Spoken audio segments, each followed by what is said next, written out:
வணக்கம். வரும் சண்டே ஞாயிற்றுக்கிழமை காலையில் 10 to 1:30 வரைக்கும், அது டிபெண்ட்ஸ், நம்மளோட ஜோஹோ மீட்டிங் வச்சுருக்குறோம். அண்ட் ஜோஹோ மீட்டிங்கில் ஜென்ரலாக நம்ம ஸ்டாக் பற்றி, செக்டர் பற்றி, அண்ட் என்னென்ன ஹோல்ட் பண்ணலாம், என்ன எக்ஸிட் பண்ணலாம், இன்றைக்கி 2 நாளாக அடிச்சிட்ருக்கு, மண்டே இன்றைக்கி வர பட்ஜெட்டு என்னன்றது நம்ம டிஸ்கஸ் பண்ணலாமே, ஒரு இன்ட்ரெஸ்டிங்காக இருக்கும். வாங்க. அண்ட் ஆஸ் யூஷுவல் நம்ம வந்து சாட்டர்டே ஈவினிங் வைக்கிறத வந்து இந்த தடவை சண்டே மார்னிங் வச்சுருக்கிறோம். அண்ட் பண்ண வேண்டியது ரொம்ப சிம்பிள். கீழே டிஸ்கிரிப்ஷனில் வந்து ரேசர் பேயோட லிங்க் இருக்குது. லிங்க்கை கிளிக் பண்ணி credit card, debit card, online transfer, QR code, UPI payment எது வேணாலும் பண்ணுங்கள். பண்ணிவிட்டு அந்த ஸ்க்ரீன்ஷாட்டை எங்களோட வாட்ஸ்அப் நம்பருக்கு ஷேர் பண்ணுங்கள். 9444468888க்கு ஷேர் பண்ணுங்கள். சந்தேகம் இருந்தால் அதே நம்பருக்கு கால் பண்ணி பேசுங்கள். வாங்க, வரும் சண்டே மார்னிங் 10:30 to 1 நம்ம சந்திப்போம். நேற்று யூஎஸ் டவ் ஜோன்ஸ் 533 பாயிண்ட் மைனஸில் வந்து க்ளோஸ் ஆச்சு.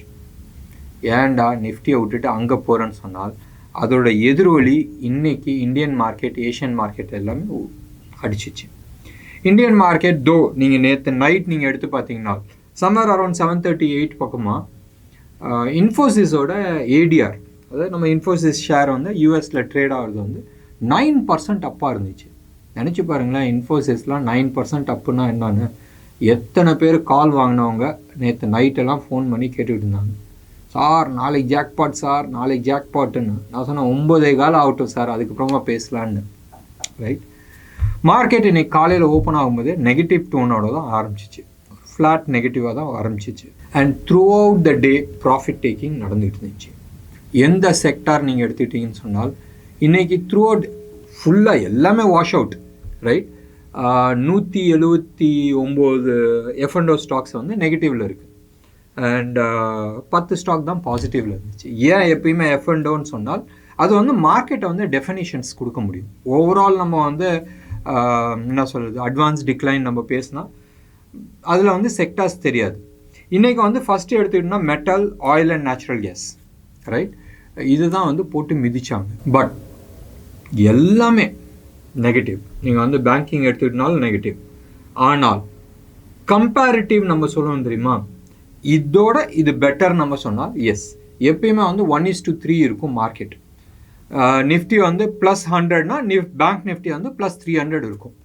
இது வந்து -100னா இது -300 இருக்கும். பட் இன்னைக்கு அந்த இது கிடையாது. தட் மீன்ஸ் பேங்க் நிஃப்டி வந்து ஸ்ட்ராங்காக இருக்குன்னு தான் நம்ம எடுத்துக்க முடியும். நிஃப்டி வந்து -279, 280ன்னு வச்சுங்களேன். Right. And whereas bank Nifty வந்து வெறும் -420 தான். ஸோ கம்பேர் டு அது பார்க்கும்போதும் இது வந்து almost 1:1.2. So that means bank Nifty வந்து ஸ்ட்ராங்காக நிற்கிது. Metal and oil and natural case, oil and natural கேஸில் நீங்கள் எடுத்துக்கிட்டிங்கன்னு சொன்னால் கெயிலெல்லாம் இருந்துச்சு. அண்ட் அஃப்கோர்ஸ் ரிலையன்ஸில் வந்து நிறைய ப்ராஃபிட் டேக்கிங் ஆக ஆரம்பிச்சிருக்கு, 2%. நேற்று ஒரு அனாலிசிஸ் பார்த்துக்கிட்டு இருந்தோம். நம்ம தலைவர் இருக்கார்ல முகேஷ் அம்பானி, அவரோட பையன் கல்யாணத்துக்கு வந்து 2000 கோடி, 3000 கோடி, 4000 கோடின்றது பேசுகிறாங்க. ஜென்ரலாகவே நம்ம எடுத்துக்கலாமே, ஹையர் எண்ட்லவே நம்ம எடுத்துக்கலாமே. ஹையர் எண்டில் நம்ம எடுத்துக்கிட்டோம்னு சொன்னால் லெட்ஸ் சே 5000 crores நம்ம வச்சுக்கலாமே. 15 நாளைக்கு முன்னாடிக்கும் இன்றைக்கும் நீங்கள் எடுத்துக்கிட்டிங்கன்னா அவங்களோட ஸ்டாக்கு க்ளோஸ் டு அபவுட் 6% அப்பாக இருக்குது. ஸோ அவங்களோட டோட்டல் வேல்யூ நீங்கள் எடுத்துக்கிட்டிங்கன்னு சொன்னால் அந்த 6%ன்றது அவங்க வந்து க்ளோஸ் டு அபவுட் 51% ஷேர் வச்சுருக்காங்க ரிலையன்ஸில். அண்ட் அந்த இது நம்ம கேல்குலேட் பண்ணி நம்ம இது பண்ணால் கல்யாணம் ஆரம்பிக்கிறதுக்கு, இந்த கச்சேரி ஆரம்பிக்கிறதுக்கு ஒரு 15 நாளைக்கு முன்னாடி வந்து அவங்களோட சொத்து மதிப்பு, யார், முகேஷ் அம்பானியோட சொத்து மதிப்பு வந்து 9,80,000 crores இருந்துச்சு. அண்ட் கல்யாணம் முடிஞ்சது நேத்தோட லெவல் நம்ம எடுத்துக்கிட்டோம்னா க்ளோஸ் டு அபவுட் 10,05,000, 10,04,000 அது மாதிரி. ஒன்றும் பெரிய வித்தியாசம் இல்லை. 10 லட்சத்தில் வந்து 1000 இப்படி எப்படி போச்சுன்னா ஒன்றும் பெருசும் இல்லை. 1000 கோடி. ரைட். ஸோ 10 லட்சம் கோடினே நீங்கள் வச்சிங்களேன். ஸோ கல்யாணம் பண்ணுற நேரத்தில் அவர் வந்து ஆஃபீஸ்லாம் அட்டன் பண்ணல. இதுதான் பேசிவ் இன்கம்னு ஸ்டாக் மார்க்கெட்டில் இருந்தால் இது ஒரு major advantage. Passive income close to about 25,000 crores வந்து அவர் சம்பாரிச்சிருக்கிறார்.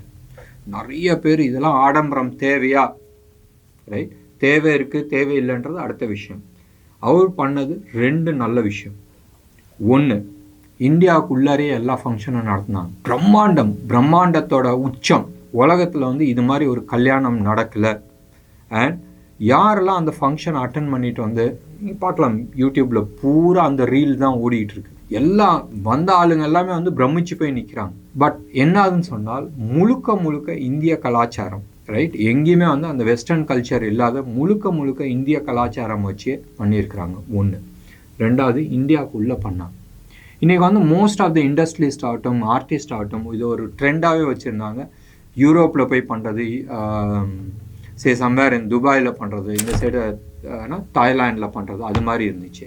இது வந்து முழுக்க இந்தியாவில் பண்ணது. வெள்ளக்காரங்கெல்லாம் lot of high end people வந்து அது எல்லாமே வந்து இங்கே இந்தியாவுக்குள்ளாரையே வந்து பண்ணாங்க. ஃபுட்டு, நான் பேசிக்காக சாப்பாட்டுறேன்.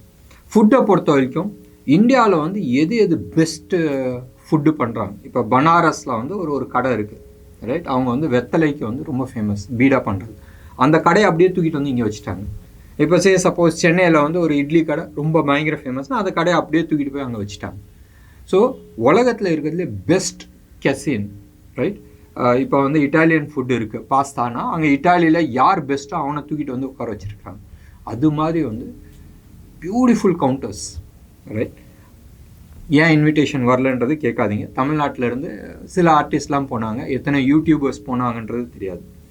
பட் பேசிக்காக நீங்கள் எடுத்து வச்சுக்கிட்டீங்கன்னு சொன்னால் ஊரில் இருக்கிற எல்லா இண்டஸ்ட்ரியலிஸ்ட், எல்லா இன்ஃப்ளூயன்சர்ஸ், எல்லா ஆர்டிஸ்ட்டு எல்லாருமே வந்திருந்தாங்க. அண்ட் வந்தது பெருசு கிடையாது, அவங்க எல்லாருமே வந்து சின்னதாக தெரிஞ்சாங்க. இன்றைக்கி வந்து ஃபிலிம் இண்டஸ்ட்ரி பூரா இருந்தாங்க, ஆனால் அந்த ஃபிலிம் ஆர்டிஸ்ட் எல்லாருமே வந்து சின்ன பசங்க மாதிரி இருந்தாங்க. ஏன்னு சொன்னால் இண்டஸ்ட்ரியலிஸ்ட் வந்திருந்தாங்க.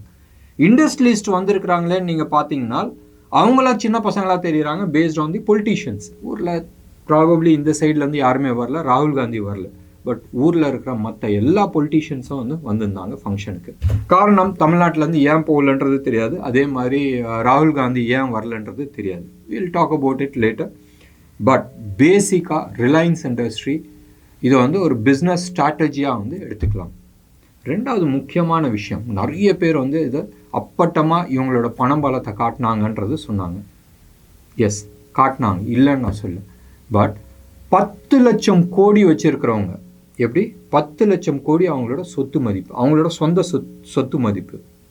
5000 கோடி செலவு பண்ணது வந்து ஒன்றுமே இல்லை. நம்ம வந்து கையில் வந்து ஒரு 2 கோடி ரூபா வச்சுட்டு நம்ம வந்து ஒரு 50 லட்ச ரூபா செலவு பண்ணுறோன்னா 25% காலி. அவங்க வந்து 10 லட்சத்தில் 5000 வந்து செலவு பண்ணுறது ஒன்றுமே கிடையாது, ஒரு ட்ராப் கூடயும் கிடையாது. ஸோ அந்த இதை வந்து நம்ம கம்பேரிசன்ஸ் நம்ம பண்ண வேணாம். அவங்க கைக்கு வீக்கத்துக்கு அவங்க பண்ணாங்க, நம்ம கைக்கு வீக்கத்துக்கு நம்ம பண்ணலாம். சரி, மெயின் மேட்டருக்கு வரலாமே. இன்றைக்கி வந்து மெட்டல் வந்து almost 4.3% down, power sector down, capital goods down, infra, oil and natural gas down, right? Oil and natural கேஸ்லாம் இருக்கட்டும், பட் பவர் செக்டரும் காலியாக இருக்குது. இது எல்லாமே வந்து ரீஎன்ட்ரி ஆகிறதுக்கான லெவலாக சான்சஸ் நிறையா இருக்குது. ஒரு பாட்டமிங் நல்ல ஒரு பேஸ் ஃபார்ம் ஆகுதுன்னு சொன்னால் அந்த லெவலில் வந்து வாங்கிறதுக்கான வாய்ப்புகள் இருக்குது. சில்வர் எடுத்துங்களேன், இந்த ப்ரோக்ராம் வந்து அரௌண்ட் 6:30 பக்கமாக நம்ம ரெக்கார்ட் பண்ணுறோம். பண்ணிட்டு இருக்கும்போது நம்ம பார்த்தால் சில்வர் வந்து ஆல்மோஸ்ட் 3.4% டவுன். நேற்றுலேருந்து மறுபடியும் 3.64% டவுன். கோல்டு வந்து 2% டவுன். நேற்று கேட்டுட்டு இருந்தோம்ல, கோல்டு ஏன்டா உழுவுல, சில்வர் மட்டும் விழுந்துட்டு இருக்குன்னு. $50 கீழே விழுந்துருக்கு. ருப்பி டேர்ம்ஸில் நம்ம எடுத்துக்கிட்டோம்னு சொன்னால் ஒன்றும் பெரிய ஃபால் இல்லை, ஒரு 100 ரூபா தான் குறைஞ்சிருக்கு. நேற்று 7650 இருந்துச்சு, இப்போ வந்து 100 ரூபா கூட, ஆமாம் 90 ரூபா தான் கீழே விழுந்திருக்கு.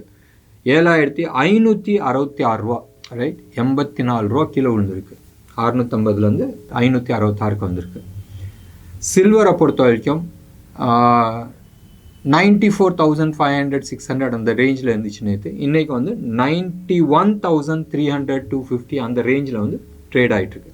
ரெண்டுமே ஹோல்சேல் ரேட், ஜிஎஸ்டியோட 24 கேரட் அண்ட் 999 சில்வர். இதை தான் நம்ம வந்து பேசுகிறோம். ஏன் பெருசாக உழுவுல?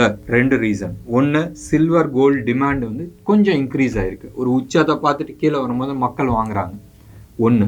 ரெண்டாவது வந்து ருப்பி வந்து வீக் ஆகிடுச்சு. நியூ ஆல் டைம் லோ 83.73 இன்றைக்கி வந்து டச் ஆனது.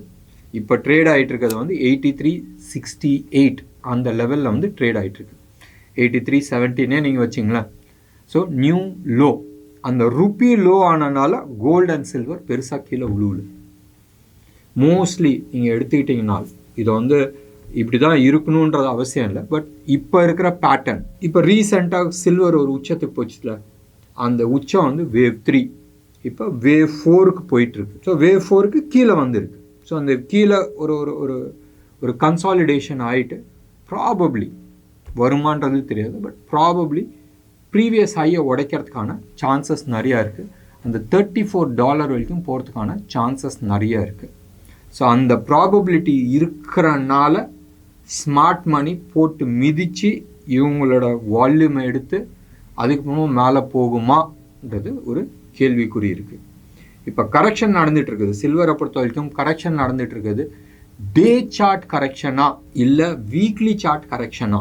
ஏன்னா நேற்று ஒரு 4%, இன்றைக்கி ஒரு 4%ன்றது பெரிய ஃபால். ஸோ இது வந்து வீக்லியில் கரெக்ஷன் பண்ண போகிறான்னு சொன்னால் அடுத்த ஒரு 3-4 வாரம் வந்து கீழே அப்படி ஓடிட்டுருக்கோம், அதுக்கப்புறமா மேலே ஓடும். இல்லை இது டே சார்ட் கரெக்ஷன் சொன்னால் ப்ராபப்ளி நெக்ஸ்ட் வீக்கெண்டுக்குள்ளே இது வந்து டேக் ஆஃப் ஆகலாம், இல்லை அதுக்கு அடுத்த மண்டேல வந்து டேக் ஆஃப் ஆகலாம். பார்க்கலாம் மார்க்கெட்டை வந்து என்ன சொல்லுதுன்னு பார்த்துட்டு அதுக்கு தந்தாப்புல நம்ம டிசிஷன்ஸ் பண்ணிக்கலாம். நேற்று என் வீடியோவில் நீங்கள் பார்த்தீங்கன்னா நான் வந்து இது உச்சமான்றது ஒரு கேள்வி போட்டிருந்தேன். ஏன்னா சார்ட் வந்து அந்த டார்கெட் அச்சீவ் ஆகிடுச்சு. ஸோ அதனால இது வந்து ஒரு டவுன் சைடு வரதுக்கான ஏதாச்சும் ஒரு சிக்னலான்ற மாதிரி நேற்று நான் கேட்டிருந்தேன். அதை நான் வாய வச்சதான்றது தெரியாது. இன்றைக்கி வந்து ஒரு 272 பாயிண்ட்ஸ் கீழே விழுந்திருக்கு. நாளைக்கு ஜோஹோ மீட்டிங் கிடையாது.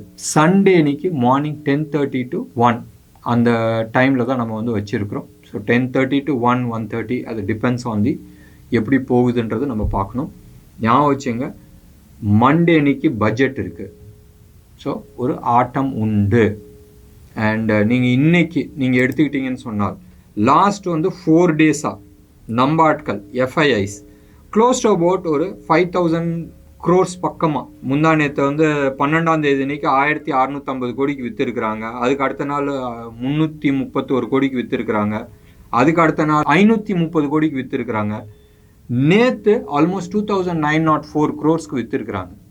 எஃப்ஐஐஸ் நீங்கள் எடுத்துக்கிட்டிங்கன்னா நேற்று மட்டுமே ஒரு 5,493 crores வாங்கியிருக்கிறாங்க. ஸோ நம்ம 4 நாள் விற்றது நேற்று ஒரு நாளில் தலைவர் வாங்கியிருக்கிறாரு. அண்ட் அதுக்கு முன்னாடி ஒரு 1,271, அதுக்கு ஒரு முன்ன நாள் 2,686, அதுக்கு முந்தின நாள் வந்து ஒரு 4,000 கோடி. ஸோ எஃப்ஐஐஸ் வாங்கிட்டே இருக்கிறாங்க.